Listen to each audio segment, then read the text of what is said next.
Unwanted சோம்பேறித்தனம். சில நாட்களில் பெட்டை விட்டு எழுந்திரிச்சு வர மனசே இருக்காது. ஆர்ஸ் டுகெதர் ஜாலியாக பெட்டில் படுத்துட்டு மொபைல் பார்த்துட்டே இருக்கணும்னு தான் தோணும். நேற்று எனக்கு அந்த மாதிரி ஒரு டே தாங்க. சுத்தமாக எழுந்திரிச்சு வர மனசே இல்லை. பட் இந்த மாதிரி லேசினஸ் வந்துச்சுன்னா நான் அதை என்கரேஜ் பண்ணவே மாட்டேன். பிகாஸ் நமக்கு அது ஒரு ஹேபிட்டாகவே மாறிடும் நாளடைவில்.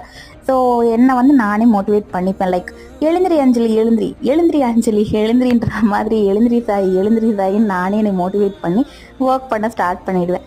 ஒன்ஸ் ஒர்க்கில் இன்வால்வ் ஆனதுக்கப்புறம் வேலைன்னு வந்தால் வெள்ளைக்காரண்டா அப்படின்ற மாதிரி என் ஃபிசிக்கல் ஹெல்த்தும் மென்டல் ஹெல்த்தும் என் வச்சு கேட்கவே மாட்டாங்க. கடன்னு ஒர்க் பண்ண ஸ்டார்ட் பண்ணிவிடுவேன். பட் சில நாளில் நம்மளோட ஃபிசிக்கல் ஹெல்த் அண்ட் மென்டல் ஹெல்த்துக்கு ஒரு ரெஸ்ட் கண்டிப்பாக தேவை. அது இன்எவிட்டபிள்.